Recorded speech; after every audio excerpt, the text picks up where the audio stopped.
매일 묵상 23년 4월 6일 목요일 십자가에 넘겨지신 사랑. 마가복음 15장 6절에서 15절 말씀. 명절이 되면 백성들이 요구하는 죄수 하나를 풀어주는 관례가 있었습니다. 그런데 폭동 때 살인한 죄로 감옥에 갇힌 반란자들 가운데 바라바라는 사람이 있었습니다.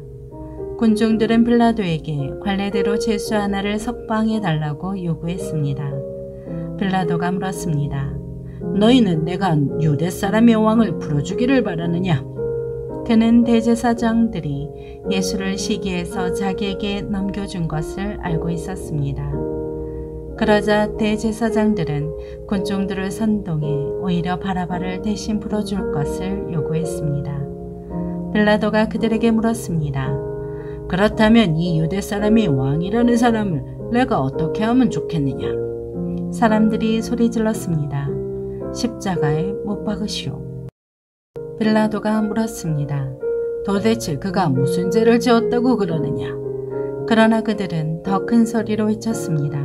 십자가에 못 박으시오. 그래서 빌라도는 군중들의 비율을 맞추려고 바라바를 풀어주었습니다.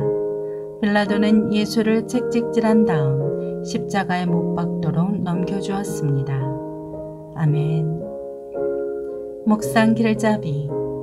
죄인들을 긍휼히 여기시는 사랑으로 스스로 십자가 죽음을 택하신 예수님의 은혜에 마음 깊이 감사하게 합니다. 마가복음 15장 9절에 빌라도는 AD 26년에서 36년에 유대 사마리아 이두메를 다스리던 총독입니다.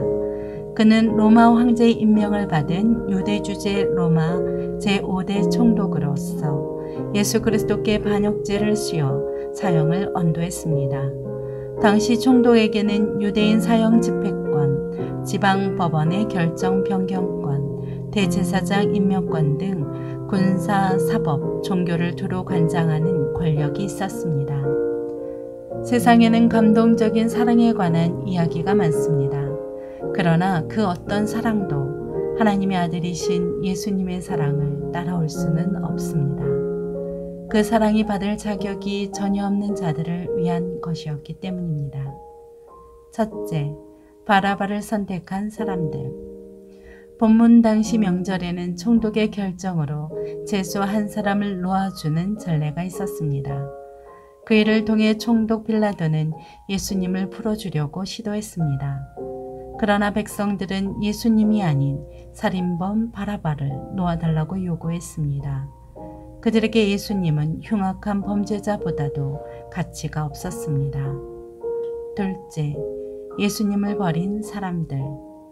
빌라도는 석방이 좌절된 예수님에 대한 처리를 백성들에게 물었습니다. 그러자 대제사장들의 선동에 넘어간 사람들이 예수님을 십자가에 매달라고 반복해서 소리쳤습니다.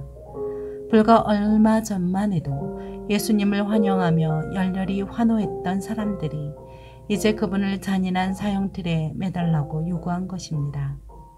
셋째, 십자가를 선택하신 예수님. 빌라도는 군중을 만족시키기 위해 예수님을 채찍으로 때리고 십자가에 못을 박아 매달도록 넘겨주었습니다. 그렇게 대제사장들과 빌라도와 백성들 모두 만족스러운 결과를 얻었습니다. 그러나 사실 그 모든 일은 무죄한 죄인들을 구원하시기 위한 예수님의 한없는 사랑과 선택의 결과였습니다.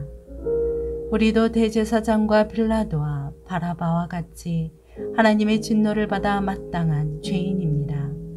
그런데 그런 우리를 위해 아무 죄도 없으신 예수님이 십자가를 지었습니다. 그 놀라운 사랑을 우리가 어떻게 다 알 수 있겠습니까? 다만 우리는 그 사랑에 감사하며 더욱 예수님을 사랑해야 할 것입니다. 삶의 적용. 그들은 서로 머리를 맞대고 의논해 예수님을 빌라도에게 넘겨주기로 결정했습니다. 그들이 악을 위해 이렇게 의논했다면 우리는 하나님 나라에 헌신하기 위해 얼마나 의논하고 실천해야 하겠습니까? 예수님은 밤새도록 하나님과 기도로 의논하신 후에 고난의 길을 가셨습니다. 우리에게 있어 최고의 의논 대상은 하나님이십니다. 우리 생애에 대한 최고 계획을 갖고 계시는 예수님께 기도로 의논하는 삶을 삽시다. 예수님이 십자가를 통해 보여주시고 깨닫게 하신 사랑에 매일 감사합시다. 기도합니다. 주님, 우리를 의롭게 한 십자가의 은혜를 날마다 찬양하게 하옵소서. 예수님의 이름으로 기도합니다. 아멘.